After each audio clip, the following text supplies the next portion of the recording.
설교 제목을 제가 구원의 미스테리라고 지었습니다. 여러분, 세상에는 우리가 이해하기 어려운 그런 미스테리들이 참 많이 있죠. 여러분, TV를 보고 인터넷을 보면 정말 너무 신기한 것들이 많습니다. 그렇죠? 참 재밌는 것들이 많이 있는데요.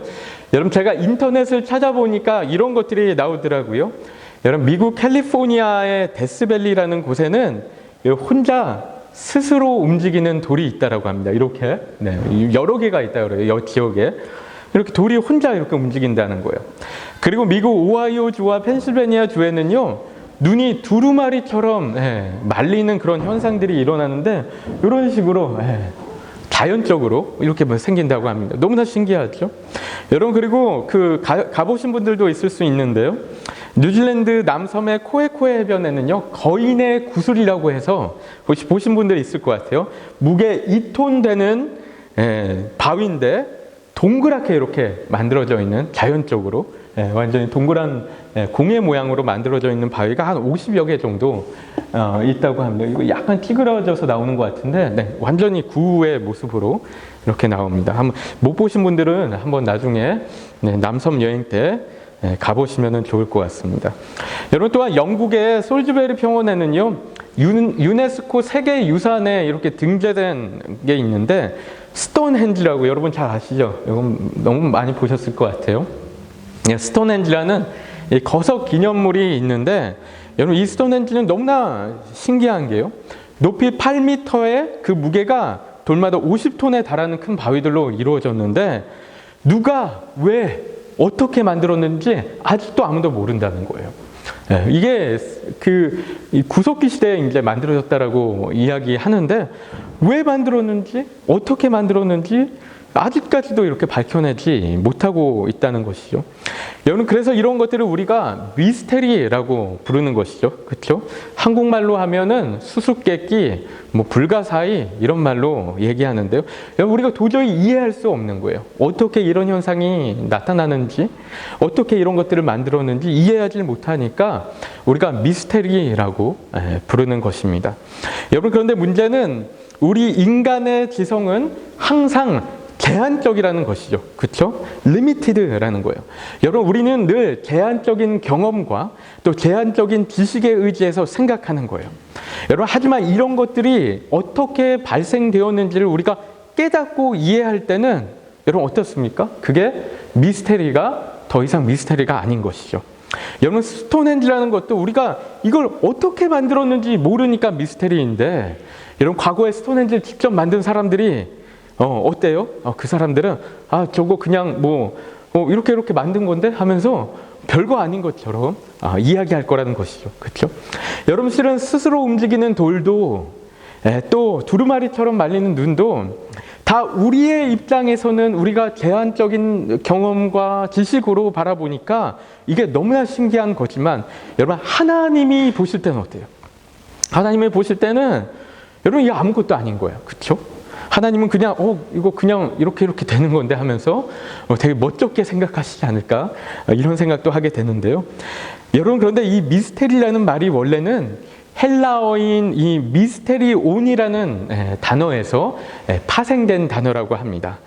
그리고 이 미스테리온이라는 단어의 의미는 비밀, 교훈, 신비, 감추어진 것, 이런 뜻을 가지고 있는데요. 여러분, 오늘 본문에도 이 미스테리온이라는 단어가 나오고 있는데요. 여러분, 오늘 본문의 25절 말씀 보면은 이 신비라는 단어가 나오고 있어요. 그렇죠? 신비라는 단어가 나오고 있는데, 이 신비라는 단어가 바로 미스테리온이라는 단어인 것이죠. 여러분, 제가 지난 주일에도 이 말씀을 잠깐 언급했는데요. 여러분, 25절에 사도 바울이 로마 교인들에게 이렇게 이야기하는 거예요. 너희가 스스로 지혜 있다 하면서 이 신비, 그러니까 미스테리온을 모르기를 원하지 않는다, 이렇게 얘기하는 거예요. 이 신비를 알아야 된다는 것이죠. 그렇죠? 여러분, 이 신비는 뭐라고 했습니까? 이 신비는 충분한 이방인의 수가 구원받기까지 유대인들이 어리석게 되어서 구원이 가리워진 것이다 라고 얘기했어요. 그래서 충분한 이방인의 수가 하나님께 돌아올 때는 어떻게 되는가? 그때는 모든 이스라엘이, 온 유대 민족이 하나님께 돌아오게 될 것이다, 이렇게 얘기하는 거예요. 여러분, 이 이야기가 사도 바울에게 신비였어요. 그렇죠? 네, 구원의 신비였어요.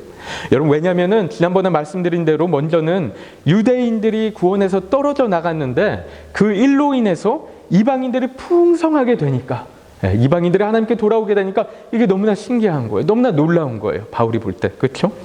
여러분, 생각지도 못한 하나님의 역사니까 여러분, 그 가운데 그 사도 바울이 구원의 신비를 느끼는 것입니다. 여러분, 그런데 또한 사도 바울이 이러한 것들을 신비라고 부르는 또 다른 이유는, 여러분, 언젠가는 모든 유대인들이 하나님께 돌아오게 될 건데, 여러분, 그런데 그 일이 언제, 어떻게, 어떤 방법으로 이루어질지 여러분 모르니까, 여러분, 바울이 생각할 때 신비인 거예요. 그렇죠? 비밀이라는 거예요. 감추어진 거라는 거예요. 여러분, 실은 온 이스라엘이 구원을 받는다는 이 말은요, 신학자들과 성경학자들 사이에서는 조금 논란이 있는 이야기입니다. 좀 논쟁이 있는 얘기예요. 온 이스라엘이 정말 모든 이스라엘 사람들을 말하는 것이 맞냐? 이렇게 질문하기도 하고, 또한 지금 팔레스타인에 있는 그 이스라엘이 성경에서 이야기하는 그 이스라엘이 맞는지, 이런 질문들도 하고, 또 로마서에서 이야기하는 이스라엘이 영적으로 풀이해야지 영적으로 풀이해서 교회를 이야기하는 것이지, 그러니까 이스라엘 국가를 이야기하는 것이 아니다. 이런 주장들도 하고요. 여러분, 이런 다양한 주장들과 의문들이 많이 있는데요. 여러분, 그런데 여기에 가장 적절한 대답은 무엇입니까? 가장 적절한 대답은, 여러분, 적절한 대답은 우리는 모른다는 거예요. 그렇죠? 우리는 알 수 없다는 거예요. 미스테리라는 거예요. 여러분, 예수님의 처음 오심도 우리가 몰랐는데, 그렇지 않아요? 우리 몰랐어요. 그랬는데 예수님의 다시 오심을 우리가 어떻게 알 수 있냐는 것이죠. 하나님의 구원 계획은 항상 미스테리인 거예요. 그렇죠? 여러분, 우리가 공식으로는 이해할 수 있을지도 몰라요. 우리가 예수 그리스도의 이름을 믿으면 구원받는 거, 우리가 우리의 믿음 플러스 예수님은 구원, 이런 식으로 우리가 이해할 수 있을지도 몰라요. 여러분, 그런데 공식을 보면 이해하는데 우리가 현상을 보면 어떻습니까? 여러분, 현상을 보면요, 여러분, 이해가 안 가는 거예요. 너무나 신기한 거예요. 이론적으로는 이해를 하는데 우리 삶 가운데 이루어지는 일들 보면요, 너무나 놀라운 것이죠. 여러분 보세요. 평생을 고집스럽게 자기만 믿고 살아온 사람이 한순간에 바뀌게 돼요. 완전히 새로운 사람이 되는 거예요. 여러분, 나는 교회와는 전혀 상관이 없는 사람인 것 같았는데, 여러분, 내 인생이 이렇게 막 흘러가더니 어느 순간 내가 교회에 와서 앉아 있어요.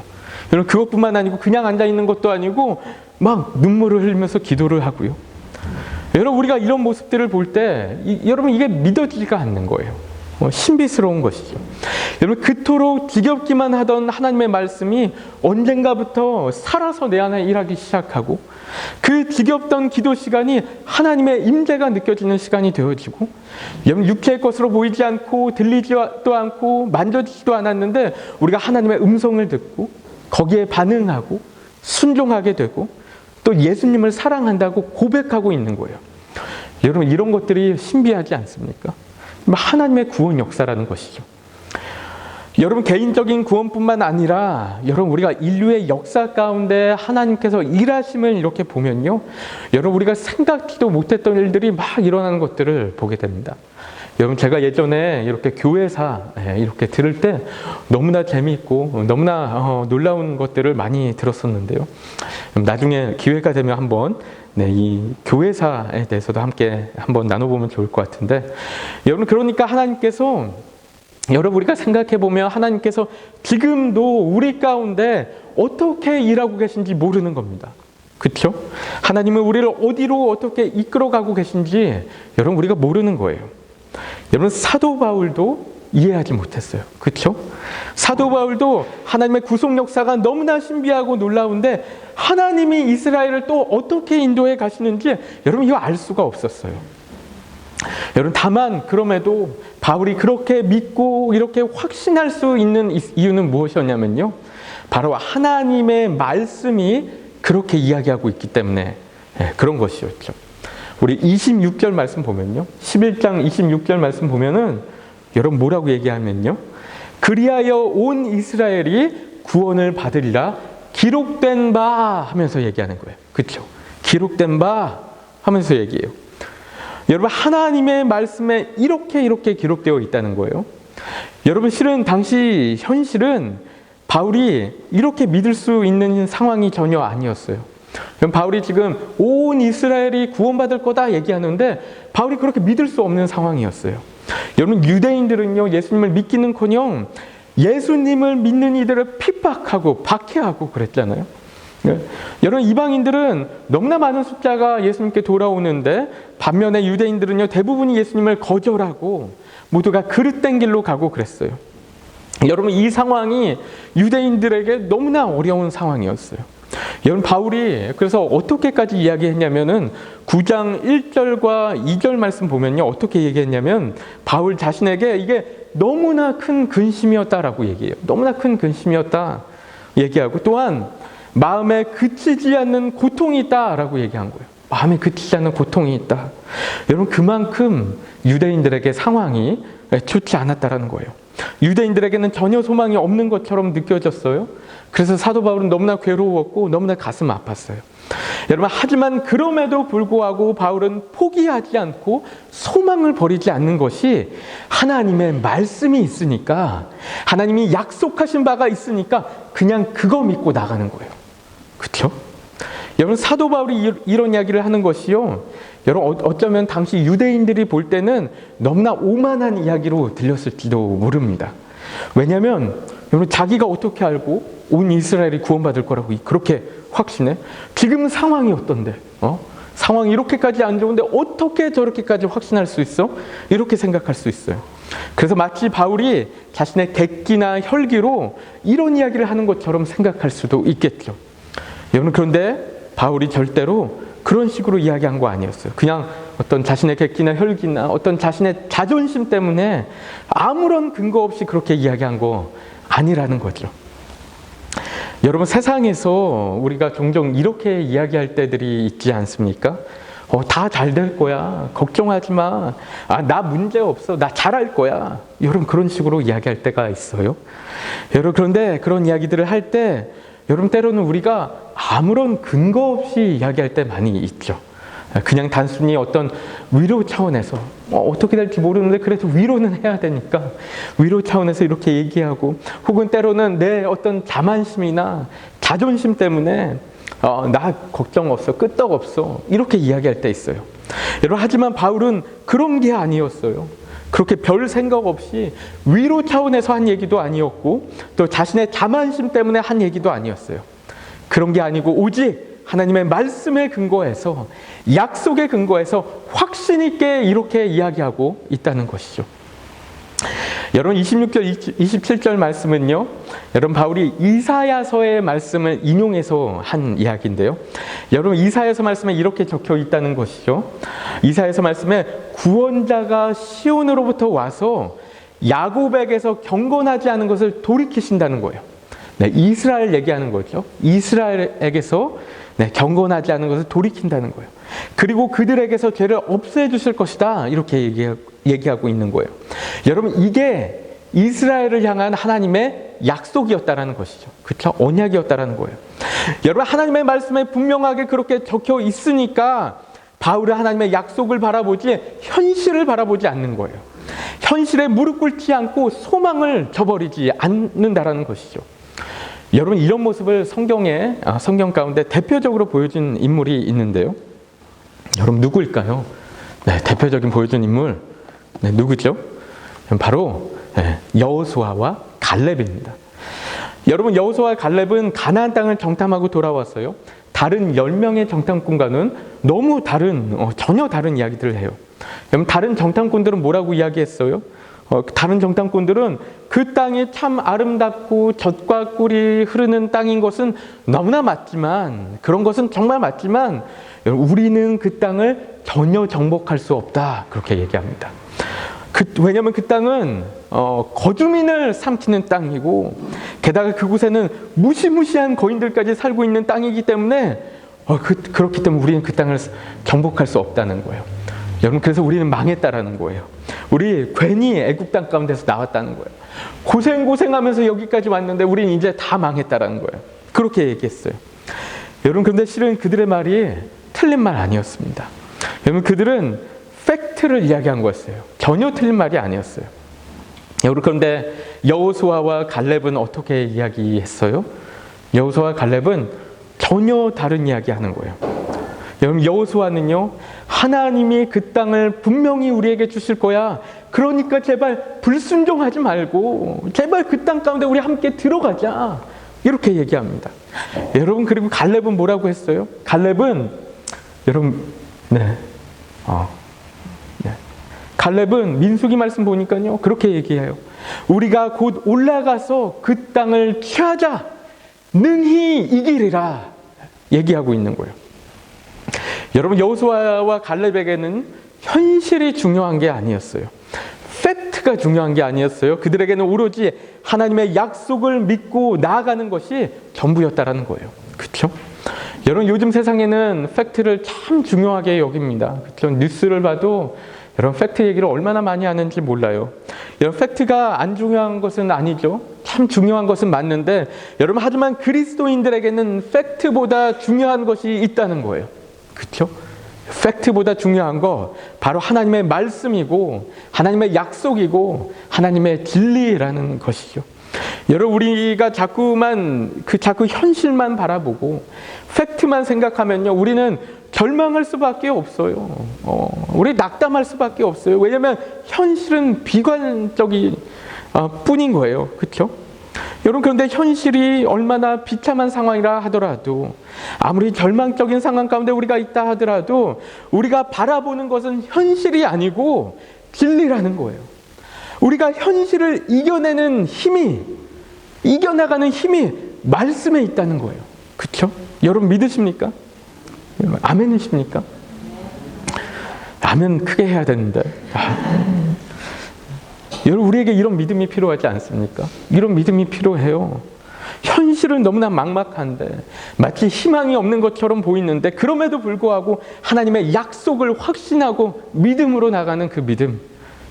여러분, 그런 믿음이 우리에게 절실하게 필요하지 않냐는 것이죠.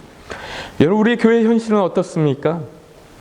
지금 많은 교회들의 현실들을 보면요, 실은 너무나 비관적입니다. 그렇지 않습니까? 어쩌면은 유대인들의 모습과 비슷해져 가는 부분들이 있는 것 같아요. 수많은 교회들은요, 자꾸 세속적으로 변질되고 타락해가고, 교회 성도들은 자꾸 교회를 떠나가요. 청년들도 떠나가고, 청소년들도 떠나가고, 그렇습니다. 여러분, 우리 주위에 얼마나 많습니까? 그런 교회들. 주위에서는 맨날 어디 교회가 문을 닫았다, 이런 소식들만 들려오고요. 뉴스에는 매번 교회 안 좋은 소식들만 오르락내리락 합니다. 여러분, 마치 유대인들처럼 하나님께 버림받은 것만 같은 그런 상황이 지금 우리 교회들의 현실 가운데 계속되어 가고 있다는 것이죠. 여러분, 교회뿐만 아니라 우리 자신의 모습들도 비슷할 수 있어요. 우리 가정의 모습들도 비슷할 수 있어요. 늘 우리의 신앙이 엉망인 것 같아요. 부족하기만 한 것 같고, 그래서 우리의 영적인 현실 앞에 자꾸만 무릎 꿇게 되고 포기하게 되고, 여러분, 그런 경우들이 있는 것 같아요. 여러분, 그런데 그런 상황들 앞에서도 우리가 현실 앞에 무릎 꿇지 말아야 한다는 거예요. 현실을 보는 것이 아니라 하나님을 바라봐야 된다는 거예요. 그렇죠? 여러분, 우리가 현실 볼 것인가, 말씀을 볼 것인가, 우리가 현실 앞에 흔들릴 것인가, 아니면 굳건한 하나님의 약속에 의지해서 나갈 것인가. 여러분, 여기에 우리의 삶이 달려있다는 것이죠. 여러분, 오늘 본문 29절에서 이렇게 이야기해요. 우리가 함께 읽어볼 텐데요. 우리 함께 읽어보겠습니다. 시작. 하나님의 은사와 부르심에는 후회하심이 없느니라. 아멘. 여러분, 하나님께서 유대인들에게 주신 선물, 유대인들을 부르신 그 부르심에 여러분, 하나님이 후회하지 않으신다라고 얘기하는 거예요. 여러분, 그 부르심이 결코 취소가 되거나 무효가 될 수 없다라는 거예요. 여러분, 그런 게 하나님의 부르심이라는 것이죠. 여러분, 그들이 결코 잘해서가 아니었어요. 결코 그들이 잘해서, 그들의 능력이 탁월해서 그런 거 아니었어요. 여러분, 그 후회하심이 없는 이유는 그들을 부르신 분이 바로 하나님이시기 때문에 그런 것이라는 거예요. 여러분, 하나님께서 우리를 부르신 것도 마찬가지예요.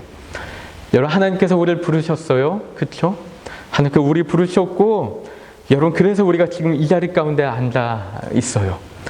여러분, 그래서 제가 지금 이 자리 가운데 목회자로 서 있고, 또 이 자리 가운데 우리 장로님들 장로로 부르심 받아서 앉아 계시고, 또 성가대로, 또 찬양팀으로, 또 교사로, 봉사자로, 여러 가지 모습들로 우리가 또 성도로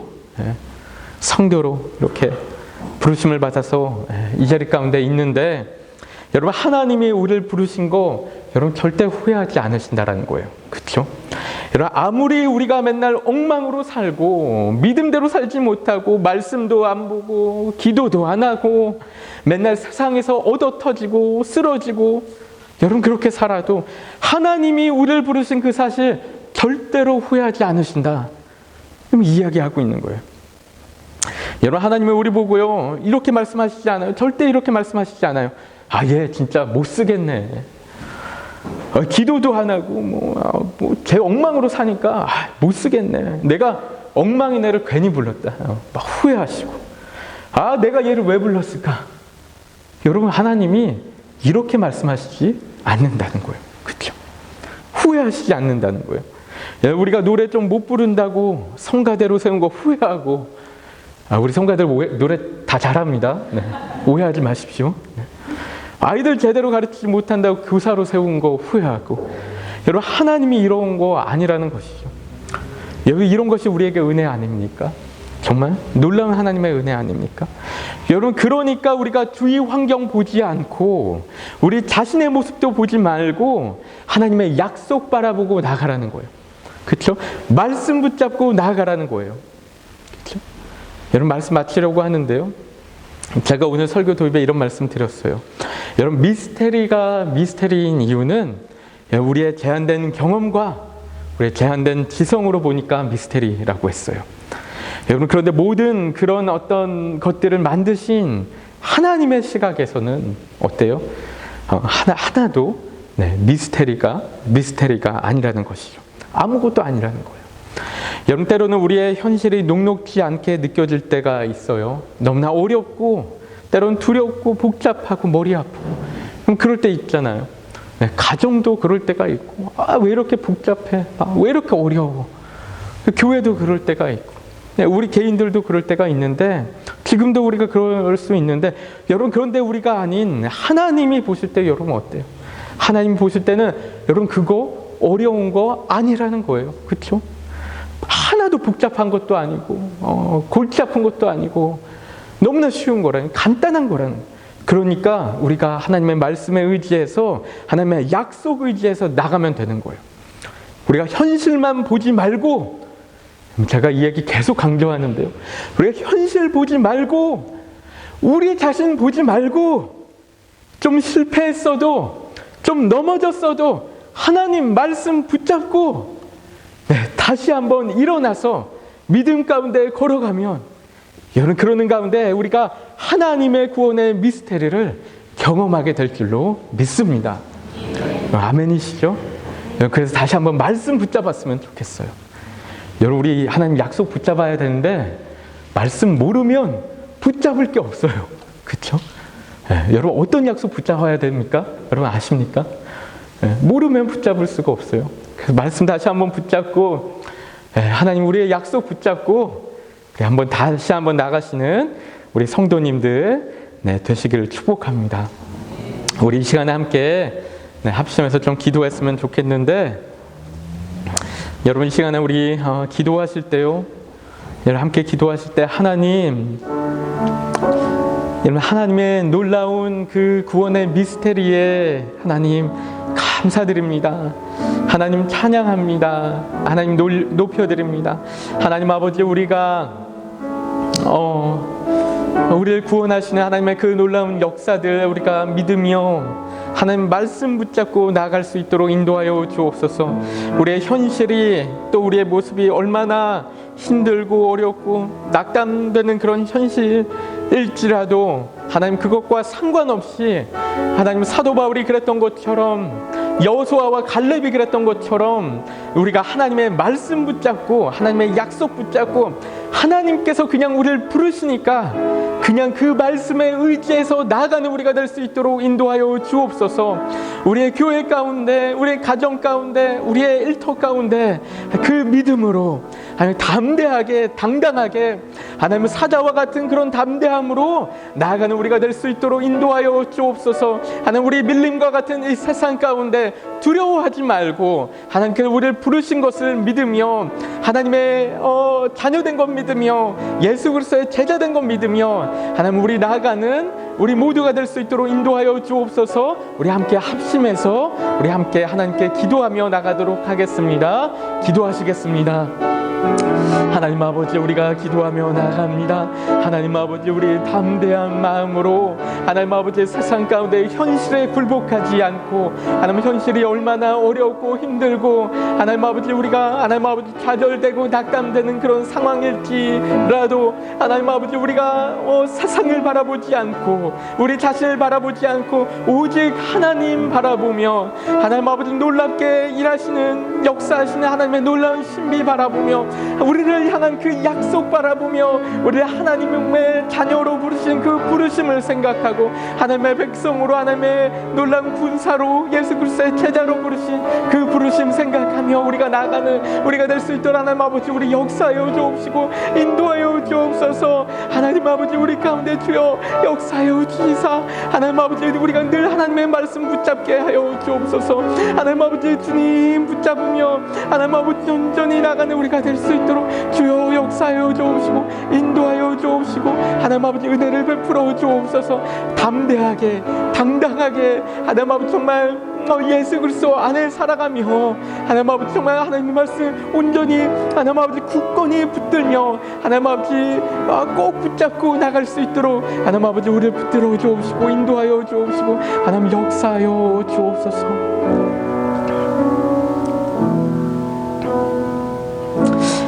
하나님 아버지 감사합니다. 하나님 우리 가운데 놀라운 하나님의 그 신비로 일하시는 주님 하나님의 일하심의 신비를 우리가 기억하며 하나님의 말씀 우리를 향한 하나님의 약속 굳게 잡으며 하나님 우리 세상 가운데 하나님 이 밀림과 같은 어렵고 험난한 하나님 이 땅 가운데 하나님 우리가 세상에 굴복하지 아니하고 온전히 하나님의 약속을 믿는 그 믿음으로 담대하게 당당하게 하나님의 자녀된 모습으로 하나님의 군사된 모습으로 나가는 우리 모두가 될 수 있도록 인도하여 주시옵소서.